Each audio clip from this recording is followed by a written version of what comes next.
금년 들어서 첫 번째로 열리는 고용정책 심의에 참석해 주신 우리 위원님들께 감사를 드립니다. 어려운 경제 여건 속에서 노사정과 또 학계가 일자리 정책에 대해서 함께 머리를 맞대고 고민하는 자리가 마련되어 의미 있게 생각을 합니다. 최근 우리 경제는 대외경제의 불확실성과 내수 부신, 또 조선업 등의 구조조정이 겹쳐 어려운 상황입니다. 4차 산업혁명이라는 산업구조의 변화와 저출산 고령화라는 커다란 도전에도 직면하고 있습니다. 또한 기업의 직접 채용을 저해하는 근로시간, 임금 등 노동시장 규율의 불확실성이 여전한 가운데 노동시장의 청년들이 새로 나오고 있는 지금 이 시기가 일자리 상황이 가장 어렵다고 보입니다. 이런 어려운 고용 상황에 대비해서 정부는 17조 규모의 일자리 예산을 조기에 집행해서 선제적으로 대응할 계획입니다. 더불어 작년에 기반을 마련한 공정거래 관행 개선, 또 상생결제 시스템, 상생협력기금 등의 제도가 금년에는 현장에 확고히 뿌리내려 대중소기업 간 격차 해소에 실질적으로 도움이 되도록 할 것입니다. 또한 물류업종에 이어서 IT 업종에 대한 기획감독 등 현장의 근로조건 개선을 위한 다양한 정책적 수단을 동원하고 있습니다.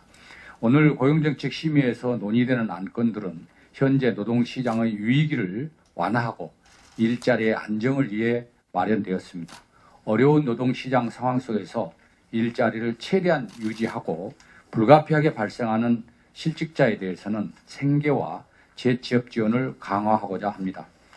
또한 중소기업 근로자들의 복지 향상 등 근로조건을 개선해서 대기업과 중소기업 간 격차 해소 문제도 해결하고자 합니다. 이번 회의에서는 의원님들 간에 심도 있는 논의를 위해 안건을 미리 보내드렸습니다. 지난 회의에서 또한 위원님들께서 질의한 내용들에 대한 적극적인 검토 내용도 준비하였습니다. 최근 언론을 통해 알고 계시겠지만 고용정책 추진 상황도 참고로 마련해서 배부해 드렸습니다. 먼저 조선업 추가 고용지원 방안과 관련해서 말씀드리겠습니다. 작년 7월 1일자로 조선업을 최초로 특별고용지원업종으로 지정하고 고용지원 대책을 마련 추진해 왔습니다. 긴급 경영안정자금 지원, 국세 사회보험료 납부 유예 등을 통해 특히 협력업체 등의 일시적 경영애로 해소를 지원했습니다. 고용유지 지원제도의 요건을 완화하고 지원 수준을 높여서 약 6,100여 명의 근로자의 고용유지를 지원했습니다. 또 조선업 희망센터를 설치 운영해서 실직 근로자 및 가족에 대한 생활안정과 재취업 지원 서비스를 통합 지원하고 있습니다. 작년 7월 지정 이후에 금년 2월 20일까지 약 12,500명이 넘는 실직자와 가족들이 심리상담, 구직급여, 취업 및 창업 지원 서비스를 이용하였습니다. 또한 고용보험에 미가입되어 있던 약 5,800여 명의 근로자도 신규 취득토록 지원해서 실업급여, 취업지원 등의 혜택을 받게 되었습니다. 아울러 조선업 밀집 지역의 실직자와 주민 8,200명에게 직접 일자리를 제공하고 자치단체도 일자리 사업도 적극 지원하는 한편 지역 소상공인 등에 대한 자금 지원 등도 강화했습니다. 다만 특별고용지원업종 지정 당시 대형 3사는 수주 잔량, 고용유지 여력 등이 상대적으로 더 나아서 지원을 유보한 바 있습니다. 그런데 작년 말부터 대형 3사의 상황도 많이 나빠졌습니다. 원청 근로자가 2015년 말에 비해서 2017년 1월 말까지 약 1만 1천 명이 줄었고 작년 수주량이 목표치의 37%에 불과하며 조선업 경기의 회복 전망 등을 종합적으로 고려할 때 올해는 더욱 어려운 상황이라고 볼 수 있습니다. 따라서 정부는 이러한 어려움에 선제적으로 대응하기 위해서 조선업종 대형 3사를 고용지원 특별업종으로 추가적으로 지정하고자 합니다. 이를 통해서 일자리 충격을 완화하고 고숙련 핵심 인력을 유지시켜서 조선업의 미래 경쟁력을 유지하며 노사 간의 위기 극복을 위한 대화와 협력을 촉진할 수 있을 것으로 기대하고 있습니다. 또한 최근 더욱 어려워진 여건 속에서 고용유지 노력의 방편으로 무급휴직을 실시하거나 준비 중인 조선업 사업장이 늘어나고 있습니다. 무급휴직에 대한 지원 제도가 있지만 요건이 까다로워 활용하기 어렵다는 현장의 목소리가 있었습니다. 따라서 특별지원업종 대상인 조선업종에 대해서 무급휴직의 사전 요건인 유급휴업기간 등을 3개월에서 1개월로 단축하고 무급휴직 최소 실시 기간도 90일에서 30일 이상으로 완화하겠습니다.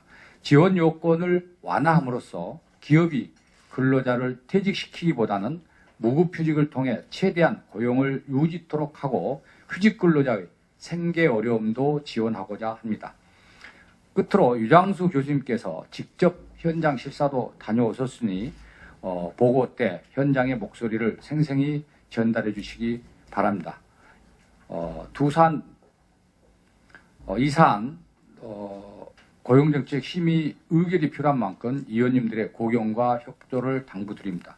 2호 심의 안건인 4차 근로복지 증진 기본 계획과 관련해서는 그간 3차례에 걸친 계획 수립과 집행으로 근로자들의 생활 안정과 복지 기반 확충을 위해 노력하여 왔습니다. 다만 우리 사주와 근로복지기금 등 기업복지가 중소기업에서는 활용되지 못하고 기업 규모에 따라 복지 격차가 지속되며 공공복지는 새로운 산업 수요를 미처 따라가지 못하는 등 미흡한 점도 있었습니다.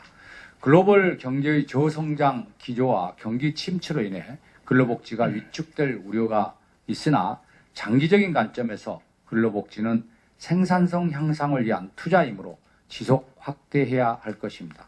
이번 4차 기본계획은 이러한 점을 고려해서 영세사업장과 비정규직을 비롯한 취약근로자의 초점을 맞춰서 공공복지를 확충하고 기업 규모와 고용 형태에 따른 불합리한 복지 격차를 완화하며 대기업 근로자에 대해서는 자율적인 기업복지가 활성화되도록 유도하는 내용을 담고 있습니다.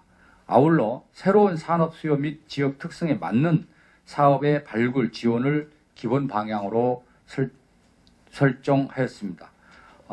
심의 안건 보고 후에는 보고 안건이 3건이 있습니다. 3호 안건 16년 고용영향평가 및 15년 정책제언 모니터링 결과와 4호 안건인 16년도 적극적 고용개선 조치 명단 공표 선정 결과에 대해서는 해당 과장이 보고드릴 예정이고, 이어 제5호 안건인 16년도 사회적 기업 인증 심사 결과 보고에 대해서는 서면으로 보고를 드리고자 합니다. 아무쪼록 오늘 심의 안건과 보고 안건에 대해 의원님들의 심도 있는 지원과 논의를 기대하며 안건별 담당 과장으로 하여금 보고 드리도록 하겠습니다.